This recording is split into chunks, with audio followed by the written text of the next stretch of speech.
So you're growing your business, and obviously the objective is to do it in the easiest way possible. The question I'm going to offer you in this video is going to help you do that. But before I tell you the question, of course, let me give you some context. So the first 4 years of my business, I made six figures, multiple six figures, but I never asked this question. And so all of my mental work went into my business. And there was an overflow effect, right? How I parented my children automatically, I wouldn't say automatically, but there were effects that trickled down to it. My marriage, how I felt about my husband, all of those things, how I felt about myself, how I felt about my body, there was trickle down effects of the work I did in my business on my brain as I built this multiple six-figure business and created my first $1 million in business, right? But I never asked this question. And so eventually this corroded away at me and demanded my attention, right? Because ultimately when we think about growing our business, we want it all. Nobody says, sure, give me a multiple six-figure coaching business, but I want to feel off in my life. I want to feel like things just aren't quite right, that I'm not giving attention to things, that my attention is put more in my business than in my life, and I'm not just enjoying it all, right? We want it all. We don't want to get there and be like, yeah, sure, I make a bunch of money, but at the cost of everything else. And so asking yourself this question now is going to help you rebalance where you are now. And by rebalance, I just mean you're going to create this awareness of it that allows you to keep aligning to what works right now. Here's the question. I actually just heard this question today, but I have already been working on it. I'd already been putting effort and focus into this, but this question just wrapped it all up. And I was like, yes. I'll tell you about my husband's answer to this question after I tell you the question. So here's the question.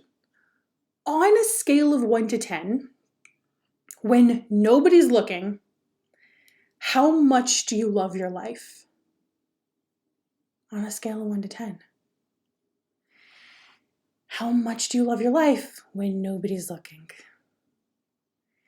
And what's great about this question, when you give yourself some space to answer, is it is going to bring up the best stuff. So for me, I was a 7, and I just had a few areas that I was like, well, I've been worrying about this with money, and I really want to be more attentive with my kids in this area. And there are some pieces of my relationship with my husband that I want to have a little bit better. And there is so it's there's just these things. And so my own answer, but here's what's beautiful about that, is that when I wrote that down, here's what became really clear. They are areas that I could instantly clean up and work through and feel like a 10. Right? So often we think that we're not a 10 in our life because things have to change. But it is already so, it doesn't matter what my brain without being watched is worrying about this money stuff.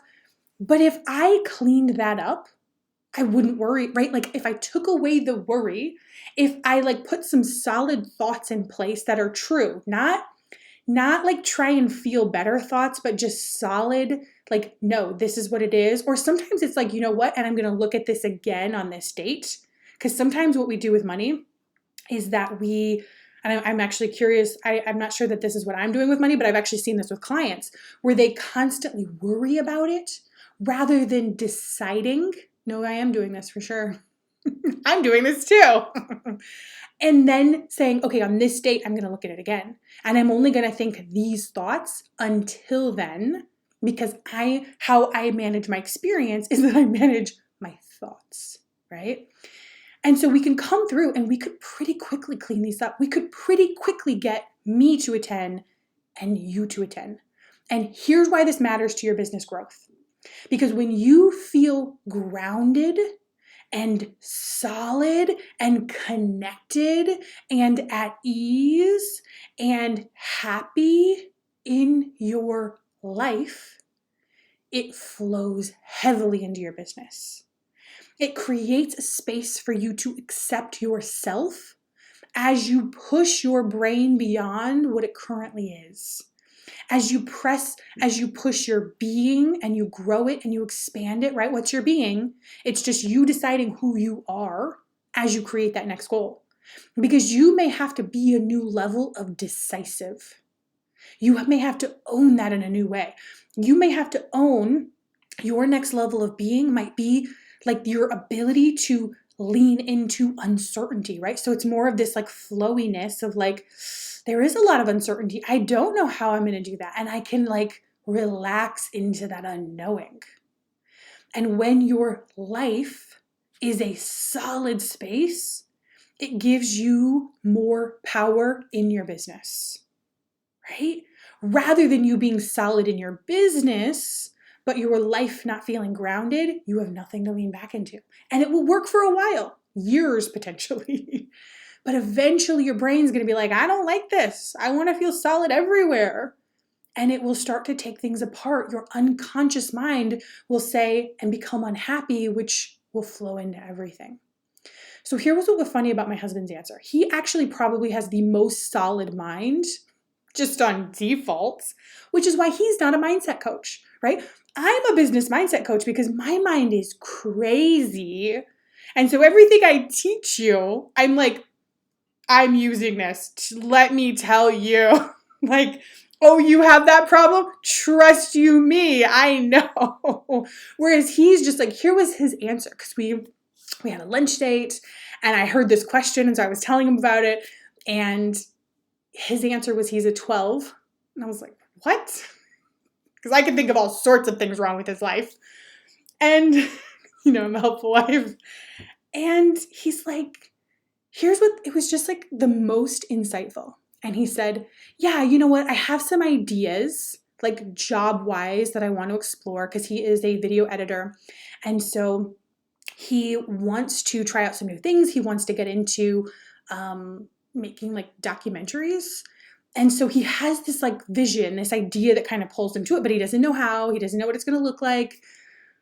And so basically what he said though was like, yeah, I have all these ideas, but you know what? I'm just that kind of person. I'm always going to have ideas. And the moral of his story is he's just satisfied where he is while letting his future pull him to it. And I was like, nailing it. You're nailing it. I was like, not nailing it, nailing it. And I just think that's so like, it's such a great thing to listen to for me to experience, right? Because that's the stuff, that's where we know we strive for, where we're like, how can I be satisfied now and let our future pull us to it? He just does it naturally. I'm like, good for you. I'm working on it here, right? So I want to invite you to ask yourself this question. I'll just remind you what it was.